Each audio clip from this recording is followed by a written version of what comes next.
오늘은 고린도후서 5장 14절로 19절 말씀 가지고 우리 함께 오늘 말씀을 나누고자 하는 주제는 보라 새 것이 되었다.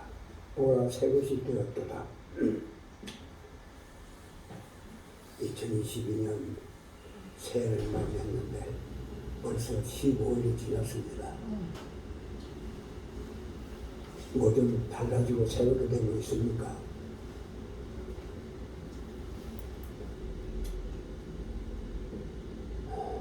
세 번째 주일 예배를 드리는 이 시간, 하나님이 주시는 은혜와 축복이 우리 성도님들 가정 그 모든 생업에 함께 하시기를 기원합니다. 새해가 되면요, 모든 것이 새로운 것으로 느낍니다. 집에는 우선 달력이 새 달력으로 바뀌죠. 새로운 구상도 좀 한번 해보고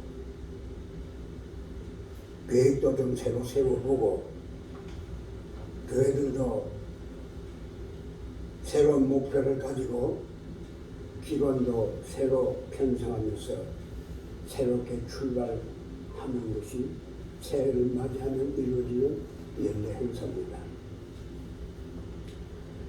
새로운 것이 좋기만 할 뿐만 아니라 어쩌면 이 새로 새해를 맞이한다는 것은 매력을 느낄 수도 있을 것입니다.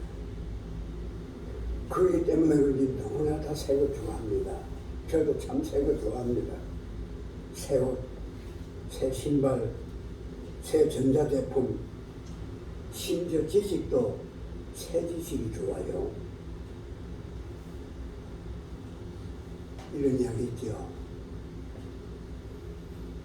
어떤 사람이 너무너무 새 것을 좋아해가지고 무려 5번이나 결혼을 했다가 이혼을 했다가 나중에 늙고 병들어서 쫓겨나가지고 혼자 살다가 자식들이 아버지를 외면해가지고요, 양로원에 들어가서 썰썰하게 죽었답니다.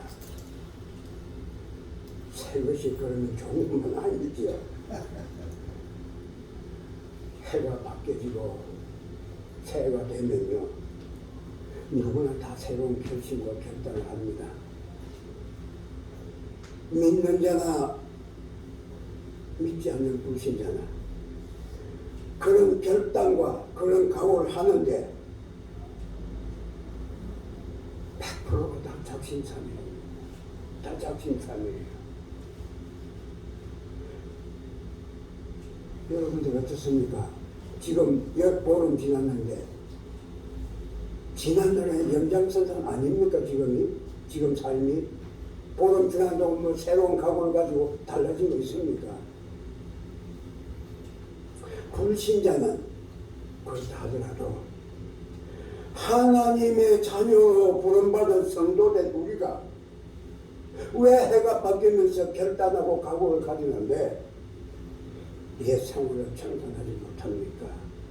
왜 작심삼일이 되어버리고 2021년의 삶이 지금도 계속 연장선상에 있습니다. 먼저 사람은요, 옛 것을 싫어하고 새 것을 좋아하는 이유를 한번 찾아보니까요, 이 세상의 모든 것이 변하고 퇴색되더라. 옷도 처음 새 거 입을 때가 좋고요, 좋긴 좋은데 이걸 입고 다니면요, 한 1년만 계속 입어보세요. 낡아집니다. 색깔도 변하고 유행도 지나고 그러다 보니까 그 옷이 별로 마음에 안 들어요. 집에 있는 자동차도 그래요. 신고 다니는 신발도 그렇고요, 심지어 살고 있는 집도요, 오래 살다 보면 실증이 나기도 합니다. 어떤 측면에서 보면요, 이 세상에는 새 것이 없다. 새 것이 없다고 했습니다. 왜 그렇습니까? 금방금방 변하거든요.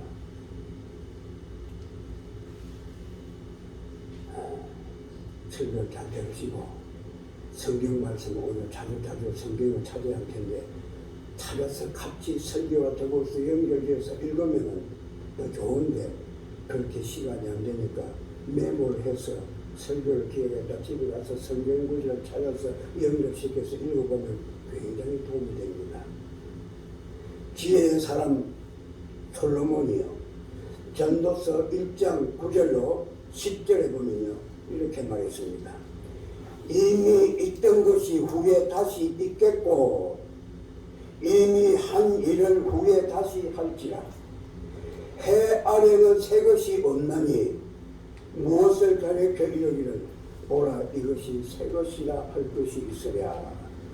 우리가 있기 오래전 세대들에도 이미 있었느니라. 이 말씀이요.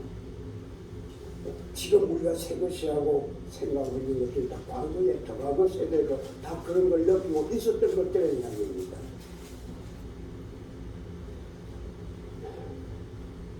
또 하나는요. 사람의 마음이 참 변덕스럽습니다. 저나 여러분들이나 생활에 변덕을 부릴 때 많지요. 무엇을 좋아하다가도요. 그것도 잠시뿐입니다. 얼마 안 있으면 그게 좋았던 것이 싫어져요. 그리고 또 다른 거 찾습니다. 그래서 전도서 1장 8절에 보면요. 이런 말씀이 있어요. 전도서 1장 8절에 지혜자가 하는 이야기입니다. 모든 만물이 피곤하다는 것을 사람이 말로 다 할 수 없나니 눈은 보아도 족함이 없고 귀는 들어도 가득 차지 아니하도다라고 했어요. 이 두 구절 속에서 한번 생각해 보니까요. 우리 인생은 아무리 새 것을 좋아해도 결국에는 그 새 것의 만족을 얻을 수 없다는 것을 깨닫게 됩니다. 그럼에도 불구하고 해가 바뀌어 새해만 되면요. 뭐 좀 대단한 것도 실제는 없으면서도 결단도 하고 각오도 하고 새해는 좀 뭐 이렇게도 해봐야지.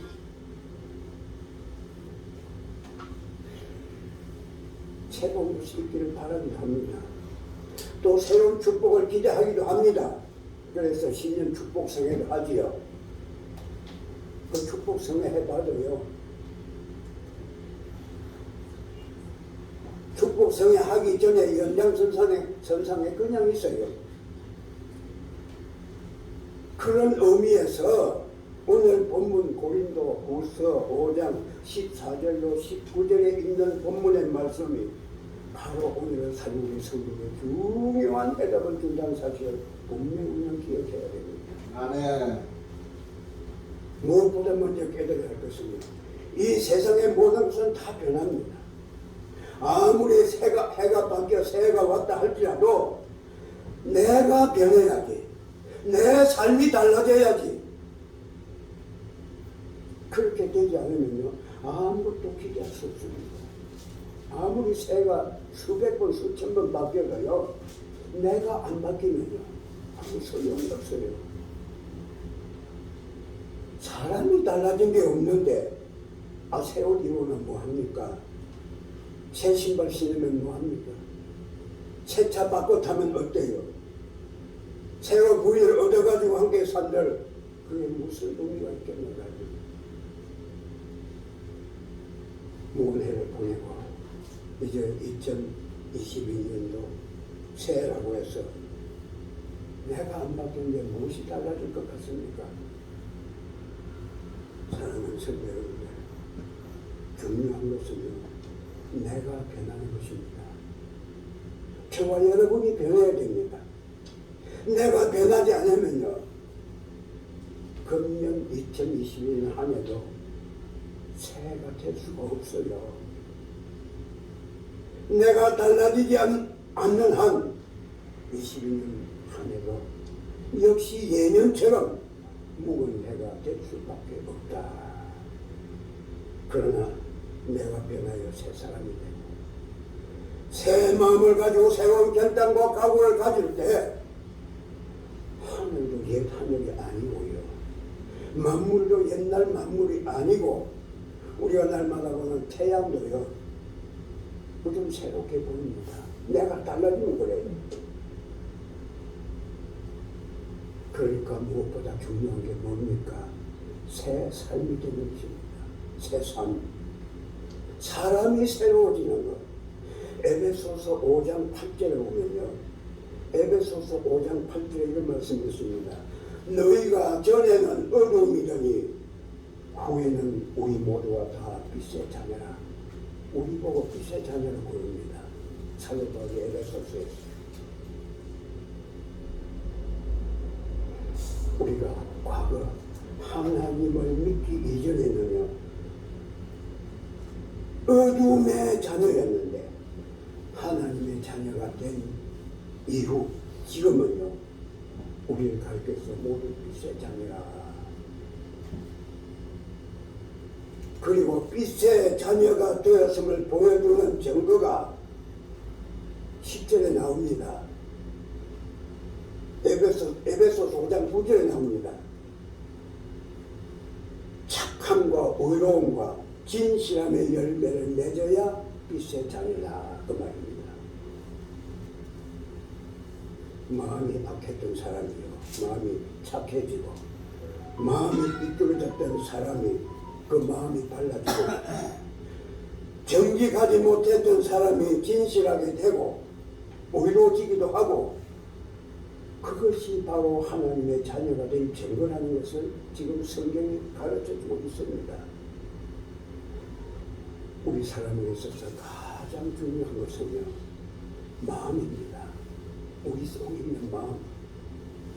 아무리 좋은 조건을 다 갖추고 있는 사람이라 할지라도 근본 마음이 삐뚤어져 있는가 하면 한짝에도 쓸모없는 삶이 될 수밖에 없어요.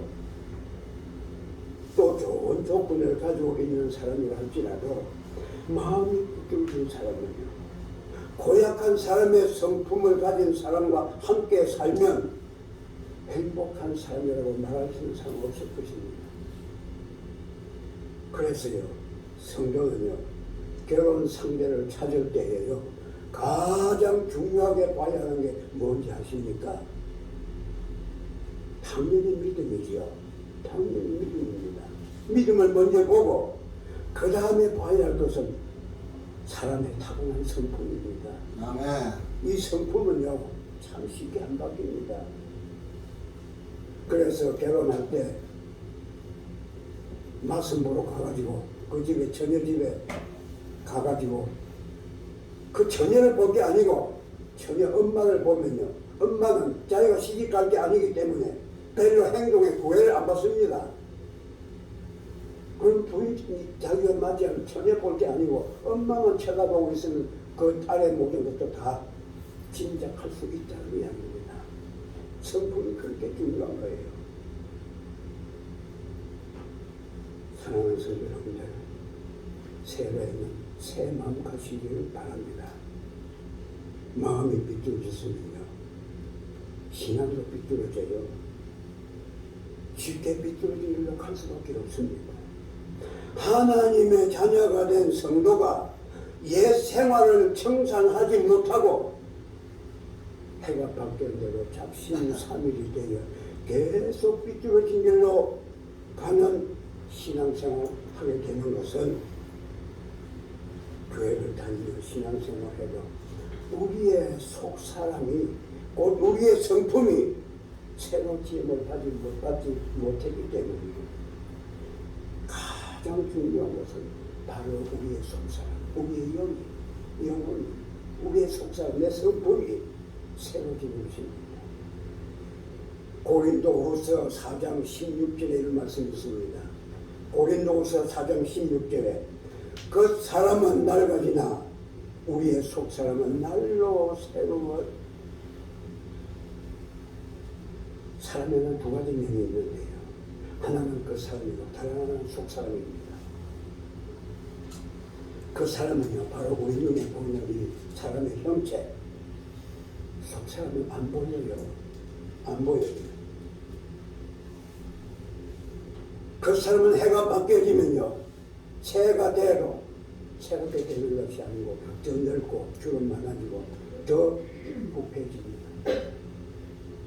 그러나 참된 성도는 해가 바뀌면 바뀔수록 속사람이 더욱더 새로워지고 신앙이 성숙하게 자라가거든요. 성경이 그걸 지금 우리에게 강조가 가르치는 것입니다. 인간의 근본적인 문제는요, 사회적인 문제가 아니고 우리 속사람 심령의 문제예요. 그러므로 인간의 마음속으로부터 온전히 새롭게 변함을 받아야 해요. 새해를 맞이했습니다.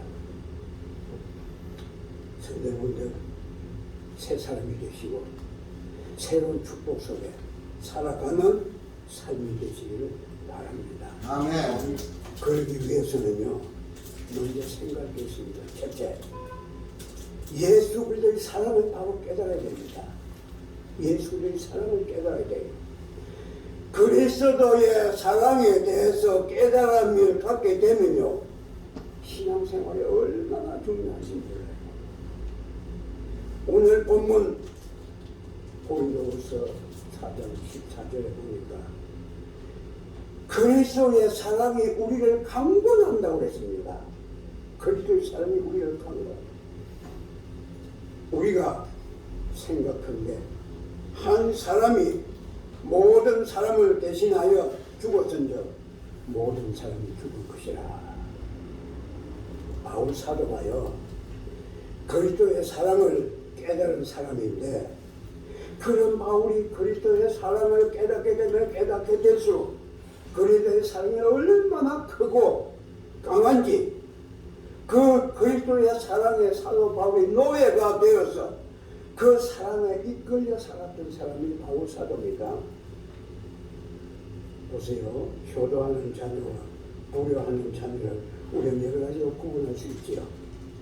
가장 중요한 것은 부모님의 은혜와 부모님의 사랑을 깨닫고 늘 감사하는 마음으로 사는 자녀가 부모에게 효도하는 마음을 갖게 됩니다. 반대로 부모님의 은혜와 사랑을 깨닫지 못하고 늘 원망 불평하면서 내 삶의 충족을 채워주지 않는 부모가 믿기도 하고, 그러면 당연히 그 자식은 부모에게 불효할 수밖에 없어요. 그러니까 문제는 부모님의 은혜와 사랑을 깨닫느냐 깨닫지 못하느냐, 여기에 달려있는 거 아닙니까? 마찬가지인데 우리 성도들도 나를 불러 자녀 삼아주신 그리스도의 사랑을 바로 깨달아야 된다 이 말입니다. 예수 그리스도께서 우리를 얼마나 사랑하셨습니까? 저와 여러분을 위해서 십자가에 죽으시기까지 사랑하셨어요. 아멘. 요한복음 15장 13절에 보니까요, 요한복음 15장 13절에 사람이 친구를 위하여 자기 목숨을 버리면 이보다 더 큰 사랑이 없나니라고 했습니다. 그런가 하면요, 로마서 5장 6절로 8절에는 이런 말씀이 있습니다. 우리가 아직 연약할 때에 기약대로 그리스도께서 경건하지 않은 자를 위하여 죽으셨도다. 경건하지 않은 자는 누굽니까? 저와 여러분이잖아요. 의인을 위하여 죽는 자가 쉽지 않고 선인을 위하여 용감히 죽는 자가 혹 있더니와, 우리가 아직 죄인이었을 때에 그리스도께서 우리를 위하여 죽으심으로 하나님께서 우리에 대한 자기의 사랑을 확정하셨느니라. 성도님들, 우리도 사도 바울처럼 하나님의 크신 사랑을 좀 깨달아야 합니다. 고린도서 5장 13절에요, 우리가 만일 미쳤어도 하나님을 위한 것이고 정신이 온전하여도 너희를 위한 것이니, 사도 바울이 한 말씀인데, 이 말씀에 보면요, 이 세상 사람들은 모두가 미쳤다고 볼 수 있습니다. 누구에게 미쳤든지 무엇에 미쳤든지 정도의 차이는 있겠지만 모두 다 미쳤다고 한다는 말입니다. 하나님을 몰라서 세상에 미친 사람들, 또 하나는요, 그리스도의 사랑을 깨닫게 되면 그리스도에게 미친 사람들. 우리는 좀 부족하지만 그래도 저와 여러분은 그리스도에게 미쳐서 오늘도 주의 전행하고 지금 예배합니다. 사랑하는 성도님들, 하나님을 알지 못해서 세상에 미치고 그리스도의 사랑에 깨달아 그리스도에 미친 사람, 이 둘 중에 지금 여러분은 어디에 속해 있습니까? 아직도 세상 것이 너무 좋지요. 세상 것이 너무너무 화려하고 좋아서 순간순간 믿음의 자리에 있을 때도 눈에 보이는 세상 것 때문에 마음이 흔들리고 실족합니다. 아멘. 아무쪼록 저와 여러분은 그리스도의 사랑을 온전히 깨달아 알고 새로운 축복받는 새 사람 되시기를 바랍니다. 아멘. 두 번째, 예수 그리스도의 죽으심의 목적을 바로 알아야 됩니다. 왜 죽으셨느냐? 죽으심의 목적. 오늘 본문 15절에 보니요,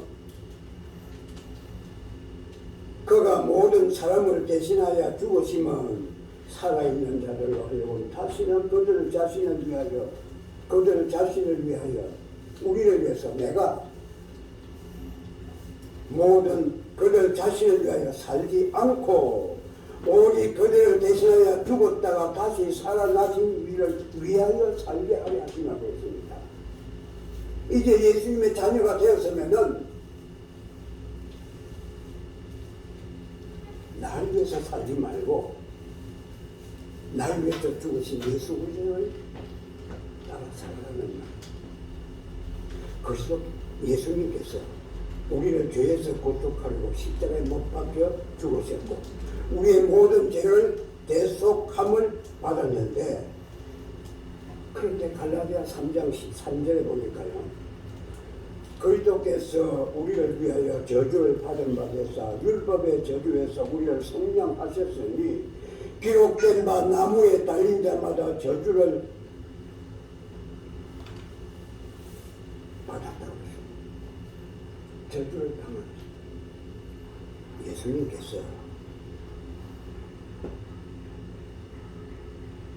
십자가에 못 박혀 죽으심으로 우리의 율법의 저주에서 성령해 주셨고 아브라함의 복을 받게 해주셨다. 그렇게까지 주님이 십자가에 달리시면까지 그렇게 하신 목적은 바로 저와 여러분 성도된 우리로 하여금 다시는 우리 자신을 위해서 살지 않고 오직 우리를 대신하여 십자가에서 죽었다가 다시 사신 주님을 위해서 살게 하기 위해서라고 성경은 가르치는 것입니다. 아멘. 그래서 성경을 배울 필요가 있어요. 성경이 깊이 연구에 들어가면요, 깜짝깜짝 놀랄 말씀들이 얼마나 많은지 몰라요. 아멘. 성경은 행복의 결정이 어디에 있습니까? 생명을 내어줄 정도로 사랑하고 또한 그 사랑을 받으면서 살아가는 것이 행복의 결정 아닙니까? 우리 위해서 십자가에 죽으신 주님은요, 전지전능하신 분입니다. 절대 주권을 가지신 우주의 주인이십니다. 그러므로 성도된 우리가요, 절대적으로 신뢰할 수 있는 분이 바로 예수님이라는 말입니다. 이게 믿어져야 됩니다. 전지전능하신 분, 우주의 절대적인 주권을 가지신 분이 뭐가 아쉬워서 십자가에 달려 죽으십니까? 죄 있는 우리를 구원하시기 위해서. 이 사실이 믿어져야 돼요. 이걸 믿지 못하고 교회 그냥 왔다 갔다 하면요, 참 불행한 삶입니다. 우리 주님은요, 하늘과 땅의 모든 권세를 다 가지고 계셨던 분이요, 이런 능력의 주님께서 성도된 저와 여러분들이 모두 다 삶의 목적을 주님께만 두고 주님을 위해서 살고자 하는 신앙의 자세를 주님은 지금도 우리에게서 보고 싶어 하신다 이 말입니다. 내가 너희를 불러 자녀 삼아서 좀 그렇게 살아보라는 뜻입니다.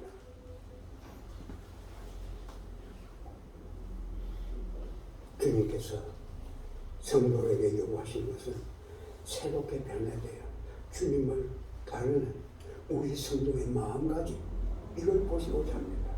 사랑하는 성도 여러분, 지금까지 무엇을 위해 살았고 무슨 목적을 가지고 살았습니까? 삶의 방법과 목적이 잘못되었다고 한다면 이 시간에 목적을 좀 바꾸고 삶의 방법도 좀 바꿔보려고 힘쓰고 애써야 됩니다.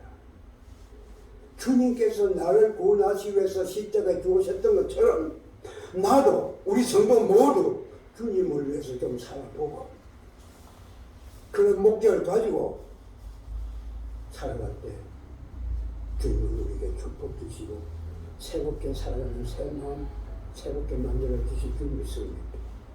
세 번째입니다. 세 번째, 주님께서 걸어가신 발자취를 우리도 따라가야 합니다. 힘들고 어렵지요.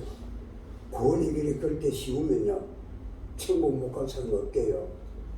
참 어렵습니다. 예수 바로 믿으면요 얼마나 불신을 때려야 되는데요. 게으른 사람은 예수 믿기 어렵습니다. 성경대로서 못 산다 이 말입니다. 에베소서 2장 12절로 18절 너무 길었어요. 제가 그냥 빨리빨리 읽겠습니다.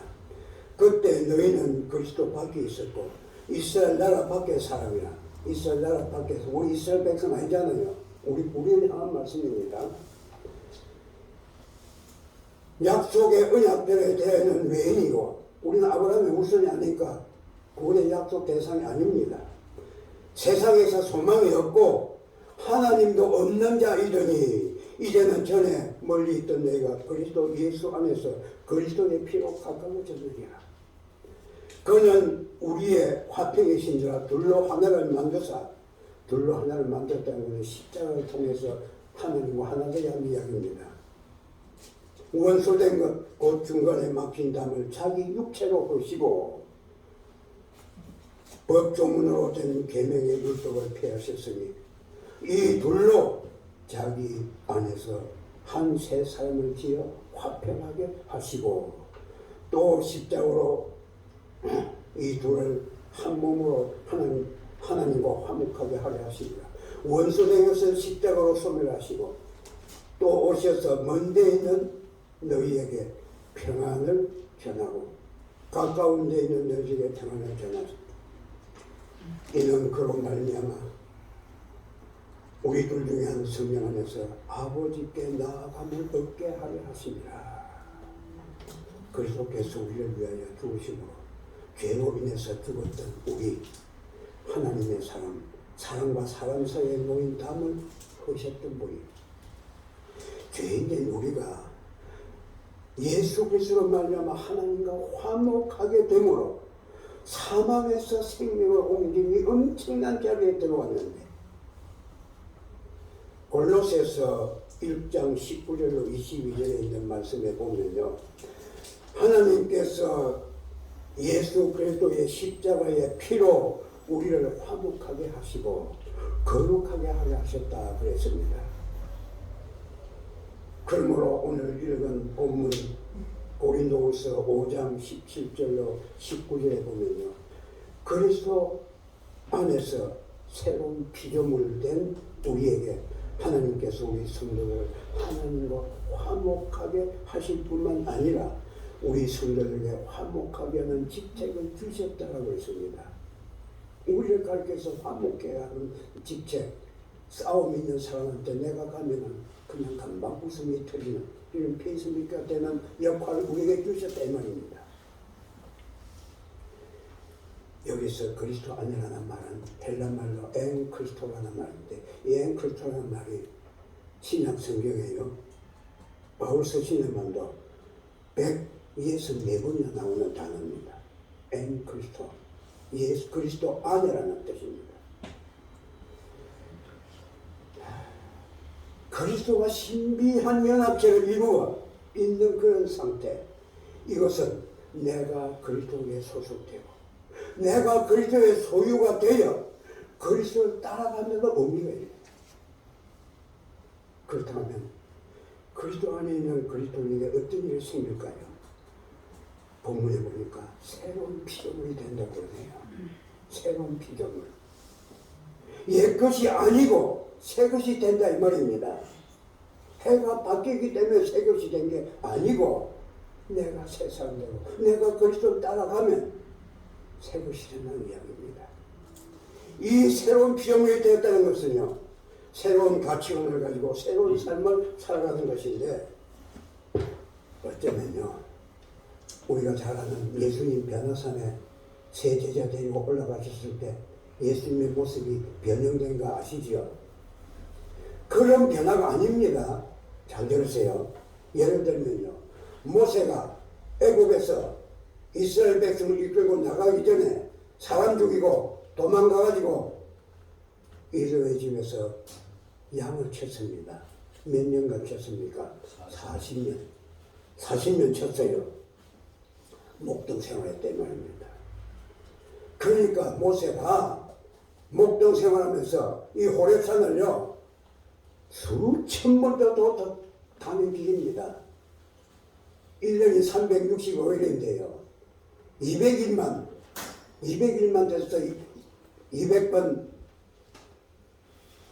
호렙산을 다닐 때로 8,000번입니다.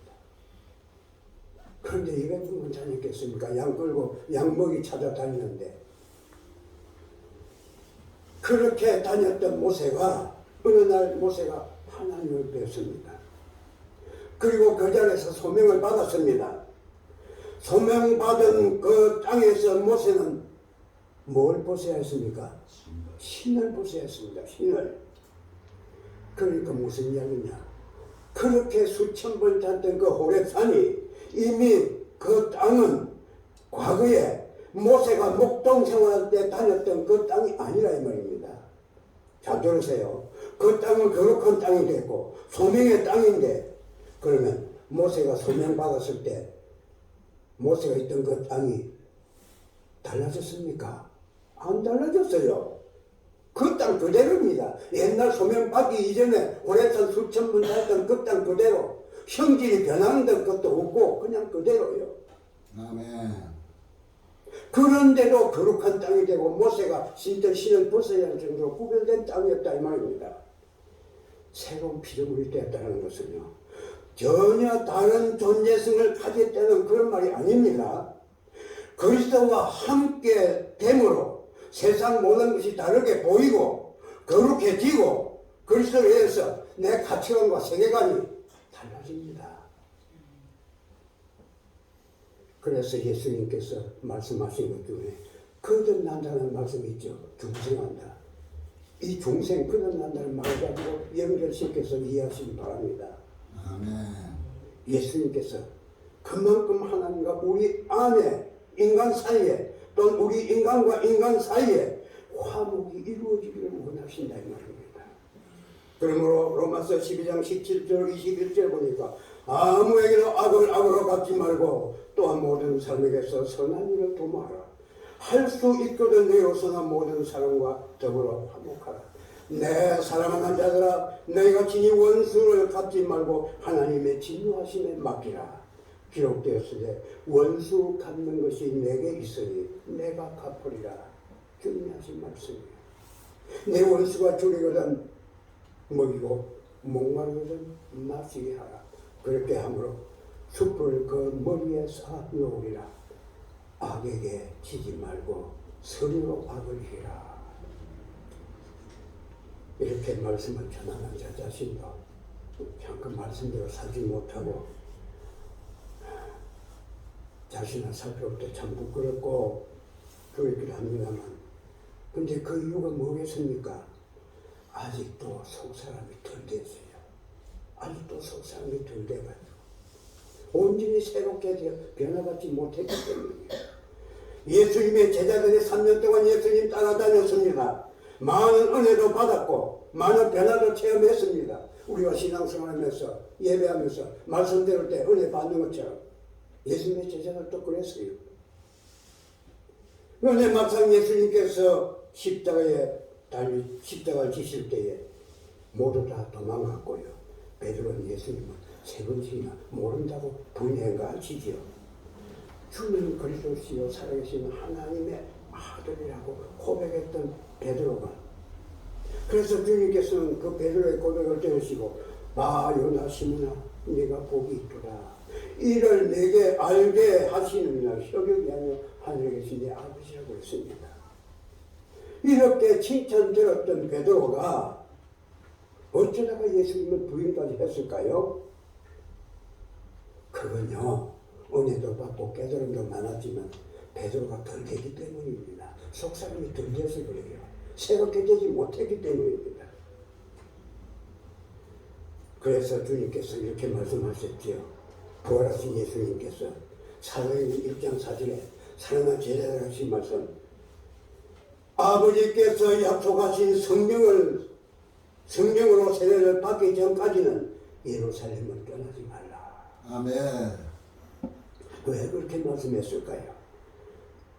또 쓰러지고 또 넘어지고 또 실패할 것이 뻔하기 때문에 오순절 성령 충만 체험 안 하면은 또 넘어지고 또 쓰러질 수밖에 없는 것이 그냥 약간 인간 우리 인생의 모습이에요.